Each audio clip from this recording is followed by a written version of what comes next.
So it's clear that we are watching the fall of the American empire in real time. And there is a stark difference in the way that the white community is responding and how the black community is responding. The black community en masse has completely withdrawn. They fought, they campaigned, they warned us, and we chose the orange man anyway. And they're out. The white community, on the other hand, is fighting. Those of us who aren't under Trump's spell. And there is this real sentiment that if we can just get Trump out of the way, then we can all get back to normal. But the thing is, that's not what God is doing. And I'm not a nihilist, but we're missing the point. The point is this white supremacist system has wreaked enough havoc. Enough. And God is judging it. And the fact that we are clinging so hard to it makes me wonder, what does the black community see that we don't, that's allowing them to totally let go right now? White people are trying to figure out how and why black people have collectively withdrawn from this country, essentially. And it's clear to me that a lot of y'all have never been in a toxic relationship. And unfortunately, I have. But let me tell you how this goes. In a toxic relationship, you usually have one person who isn't shit, right? It's usually the man. And the man is, emotionally abusive. He is a cheater. He's a liar. He's a manipulator. He gaslights. He's narcissistic. But he also has a lot of potential, right? He also can be very loving. He also promises things to come in the future, right? He also can be very exciting at times. And those things keep the woman around. But when things are bad, shit goes up, right? Windows get broken, cars get scratched up, TVs get shattered, broken glass everywhere. Just a lot of chaos in these situations at times, right? And this goes on. These ebbs and flows, these ups and downs go on for years sometimes. But at some point, the abused party in his relationship just completely wakes up and decides that he or she is over it, right? And when that happens, there is no blow up. There is no broken windows. There is no shattered windshields. There is no scratched up cars. There's just calm, right? There's folded clothes. There's neatly packed possessions. That person decides to go on about their business. And that's where black people are with this country at this point, right? Like, we're just sick of y'all shit. And we're not going to protest. We're not rioting. We're not doing none of that shit. You know what I mean? Most of us are just simply withdrawing, going on about our business and surviving like we know how to, like we have always done since before this country was founded. It's a great question. I really do appreciate that he went ahead and he has the gumption to ask this question. But you gotta ask the question of how we got into a car accident to whom is driving the vehicle. Because America is a car and white people are driving. Okay, white people are driving and we see the road signs, we see the stoplights, and we say, hey, slow down. You gotta hit the brakes. This isn't safe. White people just do whatever they want to do. They're driving America, so when America gets into a car accident, you don't turn around and say, hey, what the fuck? You didn't let me know that there was a stoplight right here? There is nothing that bothers white people when they now start to understand that black people are withdrawing their energy. And one thing that I said, and I'm still going to be saying it, you see, the moment you don't take yourself seriously as a person, or the moment you don't value yourself as a person, it is human nature for people to take you for granted. And this is what, this is something that white people had a pattern with black Americans. That's the same cold treatment that they gave in black Americans. But at the end of the day, they expected black people to come out for them to support them in all their cause, in everything that they did. Well, black people say that enough is enough. And you know what we're going to be doing? We are not going to be giving you our energy. How? Black people stopped showing up at the protests. Black people stopped complaining about all these things that white people are complaining about. Understand that initially, white Americans were not complaining about the problems that were happening in America because the system never exposed them. The system broken and it exposed them. Now that forced them to start complaining about things. The same very things that black Americans were complaining about, but they didn't give a damn. They were just seeing black people as people were lazy, as people were complaining, as people don't want to go to work. And these are things that happened, brothers and sisters. So when you see right now black people saying that, no, this is not our fight, we are sitting this one out. It is not that black people are heartless. It is not that black people are not suffering or they're not going through all this system. They are going through it, but they have found ways to maneuver through it. But for you white Americans, you were used to getting it for free, getting it easily. You can just get it by being a mediocre, but that was not the same with the black person. And so the same very things that now black folks are complaining about so many years ago, it is what right now you're going through. And every damn time you took black people for granted. They tried to warn you so much about all these things that Trump will bring to you, but you didn't listen. You didn't listen because you never thought that at some point it will happen to you. Well, I have a message for you. It has already happened. And now you're seeking asylum to black people. Black people know their worth. They are not giving you their energy. It is high time, learn to fend for yourself. In as much as you're trying to say that we need each other together, why do you say that we need each other together when it's convenient to you? Why? You only need black unity when it's convenient to you. That's just a question that I'm trying to ask, right? So brothers and sisters, I want to switch this video and then I'll be back with my thoughts and commentaries in regards to this, because these are things that as black folks, like generally, we got to talk about. They are so important, right? So let's watch the video. I'll be back and then I'll be sharing my thoughts in regards to this. Why are you blaming the people in the back? Who's driving? Ask the question to whoever the driver is, how we got here. The inevitable is happening. The thing we as black people have known all along about this administration in power, how our rights were being infringed on, how the country would spiral, how women's bodies would be controlled, how education would be gutted, and how the rich would get richer and the poor would get poorer. Because the only difference between this... You and I and everyone else who supported him, you wrote speeches for him, I campaigned for him, we're implicated in this for sure. But the question does present itself immediately, like, what is this? Was this always the plan? You don't want to be a conspiracy nut, but clearly there were signs of low character. We knew that. There are aspects of his personality which are obviously not good and that we've mostly just chosen to overlook. He's not a moral man. He's obviously not the greatest husband in the world. Cost of American lives isn't the motivator. It's just that Trump has moved on to other things because he has the attention span of a gnat. And what American is this helping? Besides the industrial war complex, I just don't know. I don't understand. So yeah, that's what our president's up to, and it's fucking baffling. Isn't you had a change in morality or a different point of view. You're just now impacted. And what a spineless way to live. You say to yourself, I'm okay if marginalized groups are impacted as long as my positioning as a white person is unchanged in this country. We knew. So when you ask, what does the black community see that we don't, that's allowing them to totally let go? We saw you. We saw our parents and grandparents fight for their rights as humans.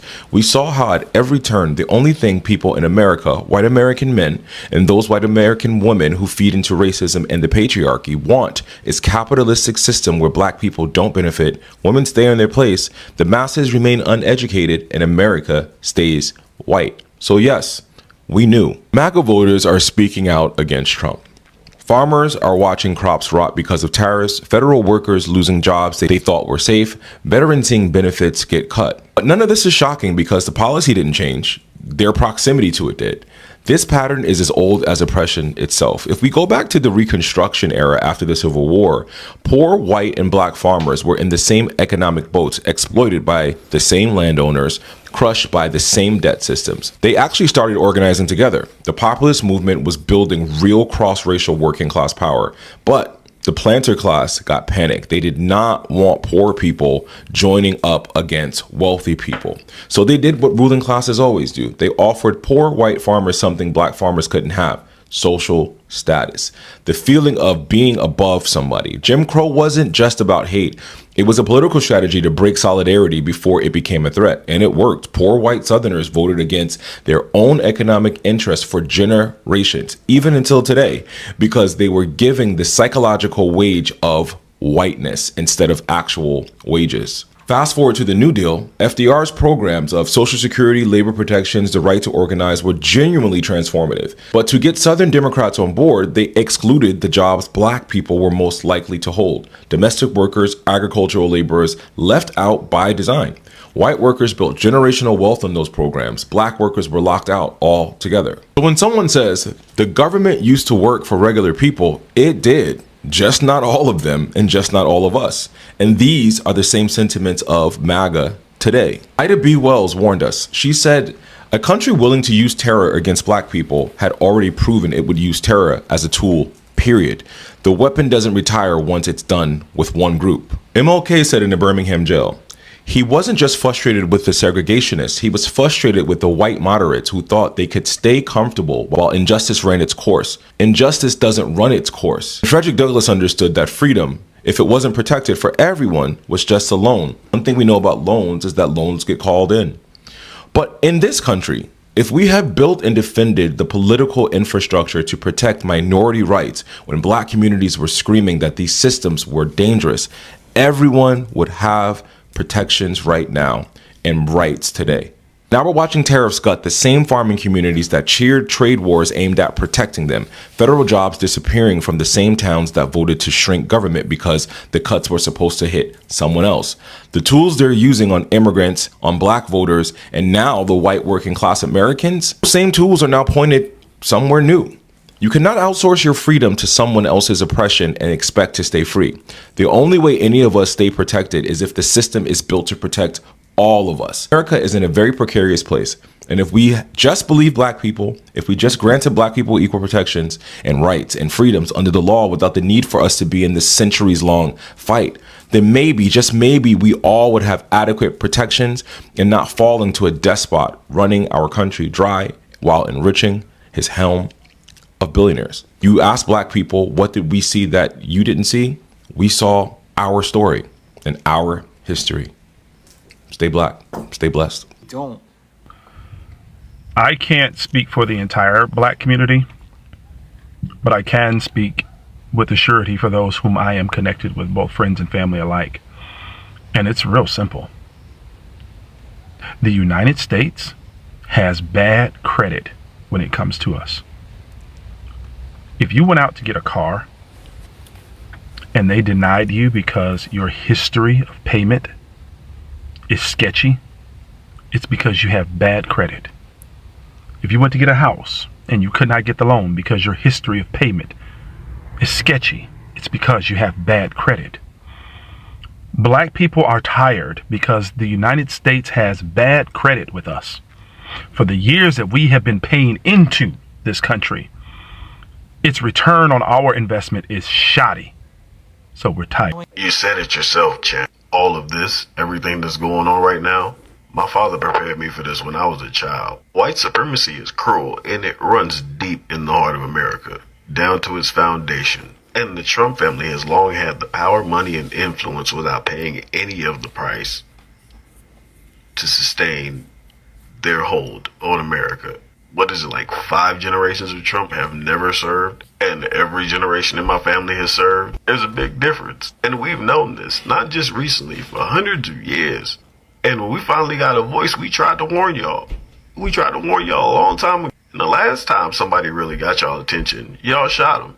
And the time before that, y'all shot him. And the time before that, y'all shot him. So if that's what y'all really want, that's what y'all got. Far be it from us to deprive ourselves of a spectacle, you know what I mean? Drink water. Do better. in real time. What is and what should be is really hard for white people to distinguish between, because what is so beneficial to them. Because what do you mean? What do black people see that white people don't see? Why are you inferring that black people have not been sharing this information, shouting it from the fucking rooftops forever? Black people have been telling white people, like, use your privilege to protect those without your white privilege, because the system will come for you eventually if you do not. And then we're fucking surprised when it happens. We're like, what do you guys see that we don't? Common sense is just so fucking dead these days. Like, it's painful. White folks are still romanticizing the United States. They either believe that it was great and it can be again, or that it can be in the future. Black people see very, clearly that any system that was built on the exploitation of a historically marginalized community can never be great. Because the truth is, on November 6th, Black people woke up and not much changed for them. Okay, Black people woke up and they were like, all right, I guess we're just going to keep doing the same thing over and over again. And white people woke up on November 6th, 2024 in a fucking panic. Like, oh my God, what's happening? I've never had to experience this before. I've never felt this kind of fear. I've never, what do we do? What do we do? And the world has to stop for that. And even though Black communities are stepping back and prioritizing their own well-being in terms of resistance right now, they are still offering guidance to white people for how to effectively fight the monster they created. They are giving you a whole bunch of recommendations on how to do that effectively, and white people keep ignoring it. They keep trying to do things their way, as if their way has worked at any point in the last 250 years. White supremacy is a cult, and white people are not going to leave it until the cost of maintaining membership with the cult is more than the cost to leave the cult. And unfortunately, that requires a lot more hurt. White people are going to have to experience a little bit of the pain that the system has been inflicting on communities of color, specifically other marginalized communities in the world as well. They're going to have to feel that. They're going to have to feel that. And the consequence has to be there for them to just finally wake up and see what Black people have been telling us all along. I'll tell you what I can. Black people are resting. They thought we had more fight in us. Literally every other country that's been through even remotely similar, like at the beginning of everything, has risen up. So what I presume, fellow pastor, currently I am a minister. I have been a pastor. The thing is, listen to Black women. Listen to Black women. I'm going to say it one more time. Listen to Black women. It's not just that people of our skin tone voted for Trump and all those guys, Republicans again. They don't see us as having fight. I don't either. Now, I'm going to be straight up with you.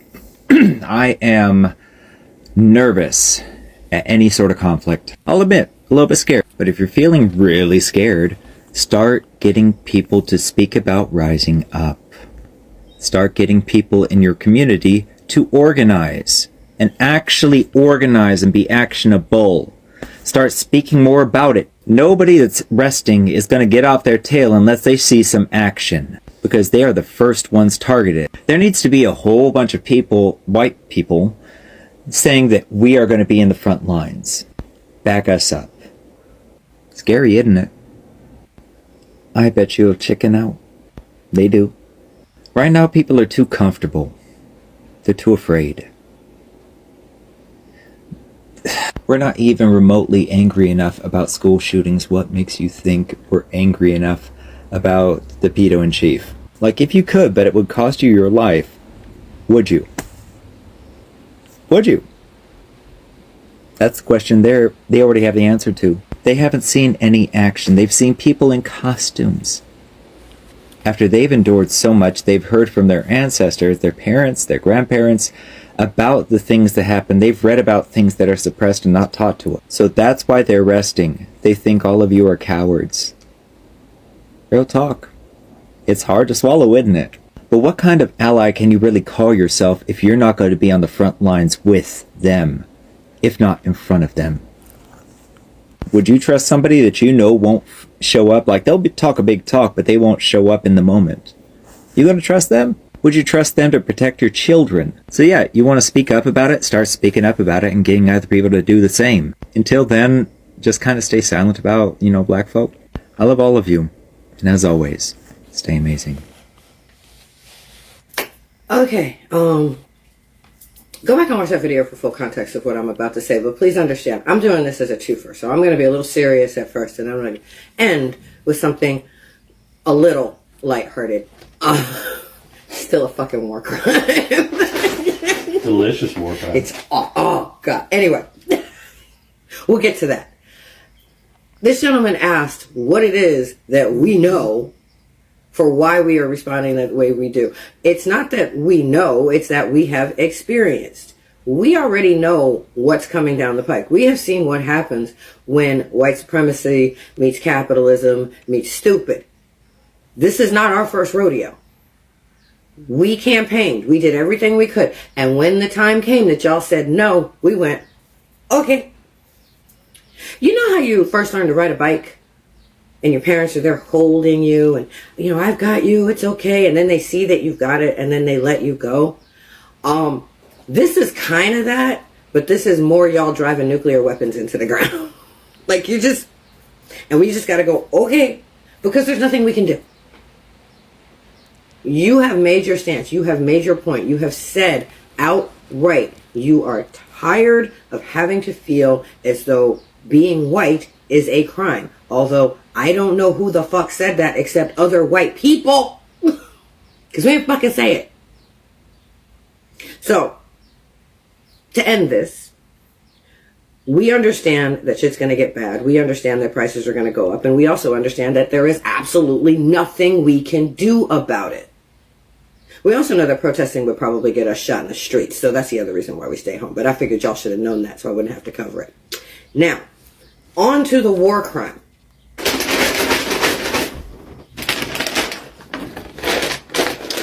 So, I love my boyfriend. I do, with my whole heart. But he has tried to introduce some interesting popcorn flavors to me.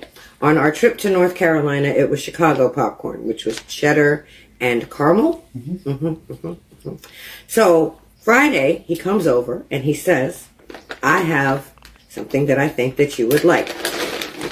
Y'all can't read this because it's upside down, but this is Old Bay and caramel popcorn. Say it again. Old Bay and caramel popcorn. My boyfriend brought this war crime into my house.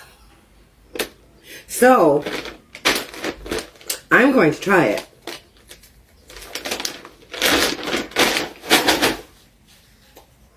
God. I can smell. Oh my God. Okay. All right. I love you. Yes, you do.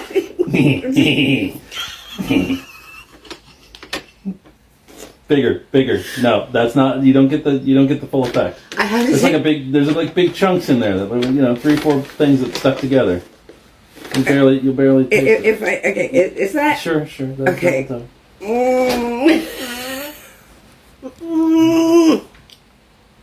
Okay. You're looking at me like, just put it in your mouth. just breathe it in. All right, here we go. I'm gonna.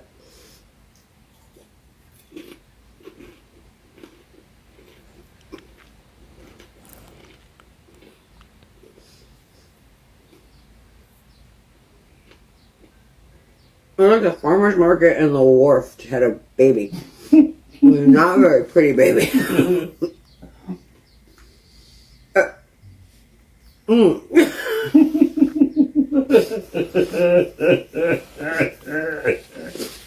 You can hear from that laugh, this is a war crime. You know this is a fucking war crime that he did. Oh my God. Give him back. There you go. This is vodka in it from last night. Oh my God. Oh. I love you, but goddamn no. No. I'm gonna eat a bunch of it and kiss you. I can live with that. I can live with that. But as long as I don't...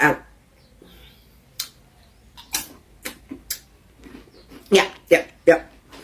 See, in relationship war crimes, there needs to be a Geneva Convention for this. What do we see? Well, simple enough. We see you. Not you, particularly you, but we see your community.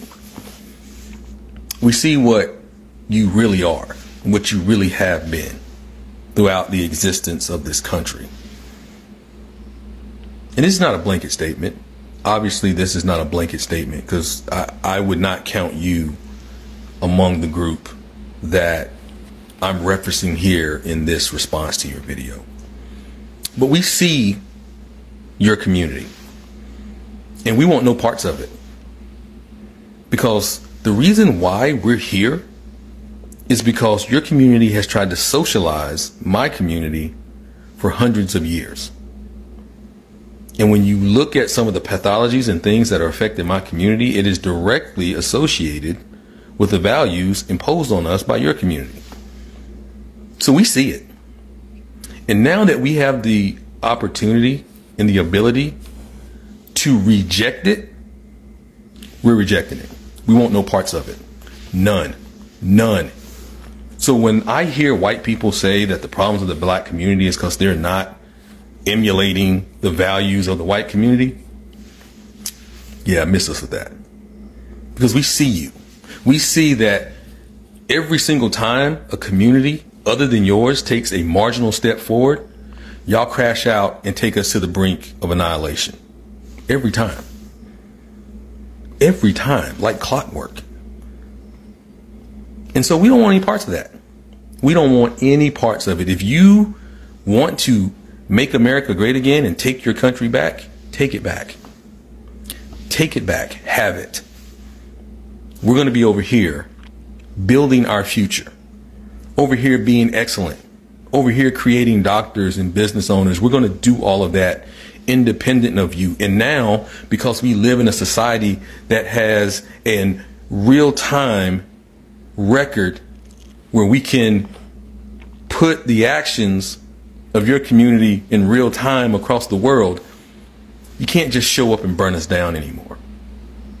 You can't just ride in the middle of the night covered in sheets and destroy our cities and our towns and the things that we build. So yeah, we're not focused on white people at all.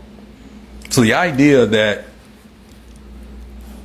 white people will face retribution theory the moment they become the minority in this country is just projection, because we would never, ever do to you what you've done to us, because we have no desire to ever be you.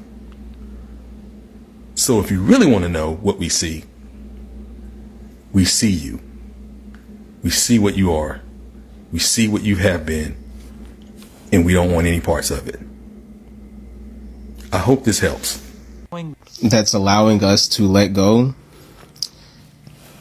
It's violence. It's violence, brother. I explain this in a lot of ways. But I'm just going to rapid fire. Epigenetically speaking, everybody and everything white, mind you, in order to be considered white, all you have to do is just collaborate against blackness, right? Like immigrants were coming here and getting promised job opportunities, and the reality of being left alone by whiteness and assimilation into whiteness, right? But all you had to do was just keep black people from working. Hello brothers and sisters, welcome back to the channel. I'm hoping that you are doing great from wherever you're watching this video from. I don't understand why now you are trying to say that the black voices are so much important to you, when initially it was not important to you. There is a sort of hypocrisy here, and let's talk about it, brothers and sisters. The reason as to why black people are delineating from white folks It's because, and I began by talking about this or saying this. And I said that when you provide something and people get used to you providing that one thing, they start demanding for it. Now they don't respect you. They don't even give a damn about you. They just want it. And that's how the relationship between black Americans and white Americans were. Because these groups of people, black people will march, protest for them, affirmative action, everything, education, and, everything that black people fought for in the streets. All these folks took it for granted. They took it for granted because they knew that it is a pattern. They knew that black Americans will always be going. They knew that black Americans will always be going on the streets for them, or will be going on the streets to fight for the things that will benefit them. And you understand that majority of the things that black people went for the streets to fight about, majority of them don't even benefit black people at the end of the day. It benefits white people. So coming to understand from that perspective or from that point, you get to see why it is important for black people to take back their energy and to keep their energy, right? We are now starting to see the importance of black people taking back their energy because black folks were being taken for granted. And so they'll continue doing that. And so they'll continue doing that as time goes by. But black people said, we need to put a stop on this because this is a craziness. This is something that is going on, something that we don't support, something that we need to stand and fight. And what was that? This is when black people decided that they are not going to join this fight, something that doesn't benefit them, right? So trying to understand, trying to maneuver through all this, black people have regained their strength because now white people are starting to feel the heat. They are feeling the heat because black Americans are delineating. Black Americans are setting out majority of things that they want black people to join them because it is only a unity that benefits them. It's not a unity for everyone. It is a unity that benefits white folks. So the question is, what about black Americans? What about black people? Where are you? Where are your voices when blacks needs you? That's just a question that majority of all these black people are asking. Where are you when black people need you? Because it is only convenient to you when it benefits you. But when it doesn't benefit you, again, it's not convenient. You don't want to do anything about it. So how will that make sense? And I hope we'll get to see how all these things unfold and get to know the reality of the matter and how all these things go, brothers and sisters. I really don't know what you feel about this, but I feel like this was for a good cause, for black Americans to delineate from what's going on, from all the lies, from all the fake promises, from all the fake brotherhood. Black people regained their strength and they decided that they are going to invest back their energy into the black community because majority of the times they listen to these people, these folks don't give a damn about black people. Majority of the time that's what happens. This group of folks don't give a damn about black people, right? That's just when the time all of these things happen. So brothers and sisters, please, just let me know what you'll think about this. As you know, I'm your host and presenter Ejidok Stories, but until then, peace, love, and harmony. Salute.